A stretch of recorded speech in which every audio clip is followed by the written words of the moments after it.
अच्छा दोस्तों, क्या आपने कभी सुना है किसी को जमीन में दफनाने की बजाय पेड़ के अंदर दफना दिया गया हो, या फिर किसी टॉयलेट के अंदर कीमती खजाना मिला हो?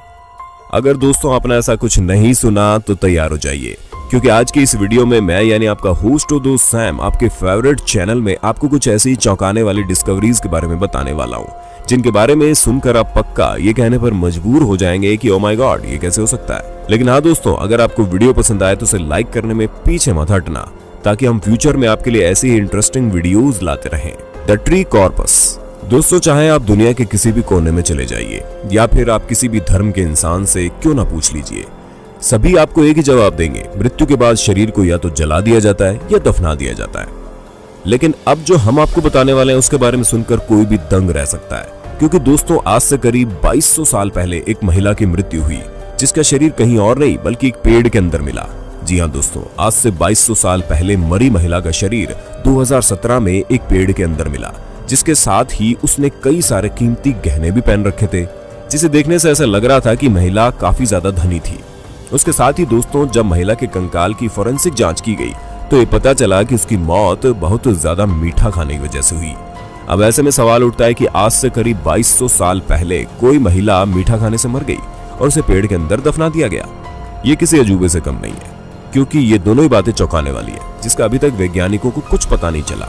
बाकी आपको पुराने जमाने के लोगों का इस तरह महिलाओं को पेड़ में दफनाने का आइडिया कैसा लगा, हमें बताना कमेंट में। The antique toilet. दोस्तों, वैसे तो इस दुनिया में अगर कोई चीज छुपानी हो तो लोग तरह तरह की जगह का इस्तेमाल करते हैं, लेकिन बड़े से बड़ा चोर भी किसी चीज को टॉयलेट के अंदर छुपाना पसंद नहीं करेगा। लेकिन दोस्तों, इस यूनिक डिस्कवरी ने हमारी सोच को करारा थप्पड़ मारा, क्योंकि जब घर में टॉयलेट के पाइप में दिक्कत आई तो उस घर के मालिक और उसके बेटे ने टॉयलेट के पाइप को ठीक करने के लिए उसके अंदर जाते गड्ढे में जाकर उसे सही करना शुरू कर दिया। लेकिन उसके बाद उन्होंने जो देखा उसे देखकर वो पूरी तरह दंग रह गए, क्योंकि जब वो पाइप ठीक कर रहे थे तो पाइप की लीकेज का फ्लो उस गड्ढे के अंदर जा रहा था। देखने के लिए जब वो लोग उसके अंदर गए तो उन्होंने देखा वहां बहुत ही पुरानी और यूनिक चीजें रखी हुई है, जो हजारों साल पुरानी है। दोस्तों, वो आर्कियोलॉजिकल डिस्कवरीज इतनी ज्यादा तादाद में थी कि घर का मालिक और उसका बेटा उसे देखकर तुरंत मुस्कुराने लगे, और फिर इन्होंने गवर्नमेंट को इन्फॉर्म किया, जिसके बाद ही इनके घर में ठीक तरह से आर्कियोलॉजिस्ट ने जांच की और ये पाया कि इनके घर के टॉयलेट के गड्ढे में मौजूद वो चीजें हैं जो बहुत ही ज्यादा पुरानी और कीमती है। जिसके बाद गवर्नमेंट ने इस खजाने का ज्यादातर हिस्सा अपने पास रखा, लेकिन उसमें से कुछ हिस्सा इन बाप बेटों को दे दिया, और वो कुछ हिस्सा इतना ज्यादा था कि जिससे वो खुद का म्यूजियम खोल सकते थे। Prison coins. दोस्तों, वैसे तो सबको लगता है कि जेलों में कैदियों के अलावा कुछ नहीं पाया जाता, लेकिन स्पेन में मौजूद एक जेल ने सभी को चौंका कर रख दिया, क्योंकि दोस्तों जेल में खुदाई के समय वहां काम करने वाले लोगों को कुछ ऐसा मिला जिसे देखकर वहां मौजूद हर इंसान हक्का बक्का रह गया। क्योंकि जेल में खुदाई करने पर उन्हें सोने के सिक्के मिले, और हर सोने के सिक्के में मिडिल ईस्टर्न लैंग्वेज लिखी हुई थी, जिसका अभी तक किसी को पता नहीं चला ये लैंग्वेज आखिर क्या कहना चाहती है। लेकिन दोस्तों, जब इन सिक्कों की जांच हुई तो पाया गया ये सभी सिक्के असली सोने के हैं। अब दोस्तों, जेल के नीचे असली सोने के सिक्के मिले, जिनकी संख्या एक नहीं बल्कि 7000 हो, और इसका हाल ही में पता नहीं लगाया जा सकता कि इसे वहां रखा किसने। लेकिन अब तो आप समझ ही गए होंगे कि जेल के अंदर सिर्फ कैदी नहीं, खजाना भी मिल सकता है, बस देर तो है उसे ढूंढने की, जैसे कि इस जेल में हुआ। क्यों दोस्तों, सही कहा ना मैंने। ए बरीड फेरारी। दोस्तों, सन 1978 में लॉस एंजलिस में कुछ बच्चे मिट्टी में खेल रहे थे, तभी उन्हें कुछ ठोस चीज का एहसास हुआ, जिसके बाद जब उन्होंने उस पर हाथ मारा तो देखा ये ठोस चीज बहुत बड़ी है। जिसके बाद उन्होंने अपने पेरेंट्स को बताया, और जब उस जगह की ठीक से जांच हुई तो पाया गया कि वहां पर और कुछ नहीं बल्कि एक फेरारी कार थी, जिसे देखकर हर कोई दंग रह गया। भला फेरारी कार जमीन के अंदर कैसे आ गई? और दोस्तों, ये सवाल सबके मन में आ रहा था कि ये कार किसने यहाँ पर लाई होगी। तो दोस्तों, इसके लिए आपको इसके पीछे की कहानी जाननी होगी, क्योंकि सन 1974 में रोसेंडो नाम के एक शख्स ने इस कार को अपनी बीवी को गिफ्ट करने के लिए खरीदा था, और कार खरीदने के 2 महीने बाद जब ये लोग बाहर घूमने आए तो इनकी कार चोरी हो गई, जिसके बाद इनकी कार का कुछ पता नहीं चला। फिर उसके 4 साल बाद ये कार जमीन के अंदर छुपी हुई मिली। ऐसे में दोस्तों, ये बात किसी को नहीं पता चली कि ये कार यहाँ पहुंची कैसे। लेकिन दोस्तों, अगर आप गौर करें तो ये बात पचने वाली नहीं है कि इतनी बड़ी कार को कोई जमीन के अंदर छुपा देता है और आसपास किसी को पता ही नहीं चलता। ऐसे में ये केस अपने आप में मिस्ट्री बना हुआ है, जो अभी तक सॉल्व नहीं हो पाई है। World war II explosives.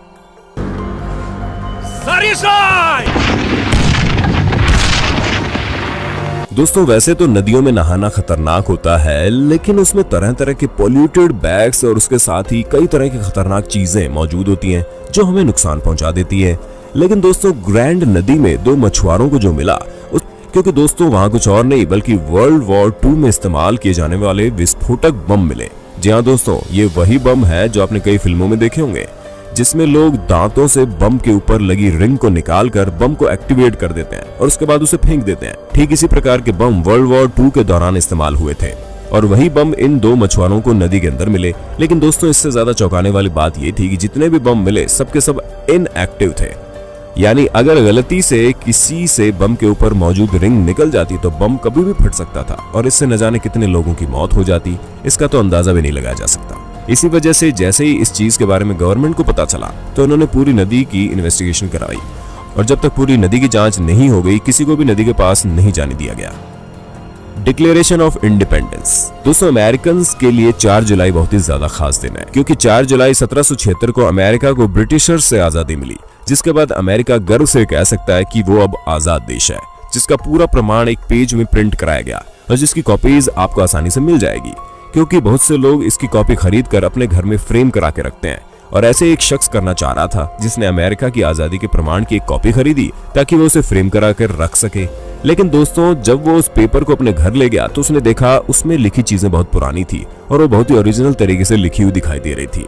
Market में मिलने वाली बाकी पुरानी कॉपीज के मुकाबले वो पेपर काफी अलग था। जिसके बाद उस शख्स ने उस पेपर की जांच कराई तो जांच करने के बाद पता चला कि वो पेपर डिक्लेरेशन ऑफ इंडिपेंडेंस का पहला पेपर है, जिससे सबसे पहले प्रिंट किया गया। ऐसे में दोस्तों जो पेपर उसने $4 का खरीदा था अब उसकी कीमत $1 मिलियन हो गई, क्योंकि ये पहला ऐसा पेपर था जो प्रिंट हुआ, जिसकी वजह से बहुत ही कीमती और अनोखा हो गया। दोस्तों ये सारी बात जानने के बाद उस आदमी की तो किस्मत ही पलट गई, एक झटके में वो मालामाल हो गया। 19th century बिज़ंटीन coins. दोस्तों 2019 में तुर्की के अंदर जब खोजकर्ताओं की पूरी टीम ने खोज की तो उन्हें बिज़ंटीन एरा के 68 गोल्ड कॉइन मिले। इसका मतलब ये सिक्के आज से 1500 साल पुराने थे। ऐसे में दोस्तों आप तो ये समझ सकते हैं कि जब 100 साल पुरानी 10 रुपए की चीज लाखों तक बिक जाती है तो ये सोने के सिक्के हैं, वो भी 1500 साल पुराने, तो ऐसे में इनकी कीमत का अंदाजा लगाना ही मुश्किल है। लेकिन अगर हम आपको मोटा मोटा बताएं तो एक सिक्का $1 मिलियन का तो होगा ही। तो दोस्तों एक बात और बहुत ज्यादा चौंकाने वाली थी, वो ये कि ये सभी सिक्के छोटे छोटे डिब्बों में बंद करके रखे गए, जिसे देखकर ऐसा लग रहा था कि इन्हें सेविंग करने के लिए गार्ड रखा गया है। जिससे ये बात साफ पता चलती है कि चाहे आज का समय हो या फिर हजारों साल पहले का, लोग हमेशा से ही पैसों को छुपा कर रखते थे ताकि वक्त आने पर इनका इस्तेमाल कर सके। वैसे दोस्तों आप ऐसा करते हैं या नहीं, कमेंट में बता दो। एनेट्रोस्केन टॉम। दोस्तों जैसा कि आप सभी जानते हैं कि किसान को अपनी जिंदगी में काफी मेहनत करनी पड़ती है, क्योंकि उन्हें जानवरों से लेकर खेतों तक सभी चीजों की देखभाल अकेले ही करनी पड़ती है। और तो और कुछ किसान तो इतना काम करते हैं कि वो एंशिएंट सिविलाइजेशन तक की चीजों को ढूंढ लेते हैं। जी हाँ दोस्तों, इटली के रहने वाले किसान और उनके पोते ने एशियंट सिविलाइजेशन यानी कि आज से 2500 साल पहले बने एक मकबरे को ढूंढ निकाला, जिसके अंदर बहुत ही यूनिक और कीमती चीजें मौजूद थी। दोस्तों उस मकबरे के अंदर आपको बहुत ही सुंदर कलाकृतियां बनी हुई दिख जाएंगी, जिसकी खूबसूरती बेहद ही मनमोहने वाली है। ऐसे में ये बात बहुत ही ज्यादा चौंकाने वाली थी कि इतने सालों पहले लोग इतनी बेहतरीन कलाकारी कैसे कर लेते थे, जो इस बात को भी साबित करती है कि हजारों साल पहले भी लोग हम जैसे बुद्धिमान और क्रिएटिव थे, या फिर ये कह लें कि हम में से भी ज्यादा क्रिएटिव थे। तभी तो बिना कहीं से सीखे इतनी बेहतरीन कलाकृतियां और अलग अलग तरह की चीजें बना लेते। ऐसे में दोस्तों इतनी कीमती चीज मिलने के बाद आप सोच रहे होंगे ना कि उस किसान ने क्या किया होगा। तो दोस्तों हम आपको बता दें, इटली में ऐसा रूल है कि अगर आपको कोई एंशिएंट चीज मिलती है तो वो चीज आपकी प्रॉपर्टी होगी, लेकिन आपको गवर्नमेंट को बताना जरूरी है। लेकिन इस किसान ने कुछ ज्यादा ही लालच दिखा दिया और गवर्नमेंट को इस बारे में बताया नहीं, जिस वजह से इसने किसी प्राइवेट आर्ट इंस्टीट्यूशन से इस मकबरे में मौजूद चीजों की जांच करवाई, जो कि बेबुनियाद थी, क्योंकि बिना गवर्नमेंट को पता चले कोई भी इन चीजों को खरीदेगा ही नहीं, भले ही ये चाहे कितने ही सस्ते में क्यों ना बेच दे। तो दोस्तों आज के लिए बस इतना है, वक्त आपसे अलविदा लेने का। आपको वीडियो कैसी लगी कमेंट में बताना, और ऐसे इंटरेस्टिंग वीडियो लगातार देखने के लिए हमारे चैनल को लाइक शेयर सब्सक्राइब कर देना। धन्यवाद। प्रॉब्लम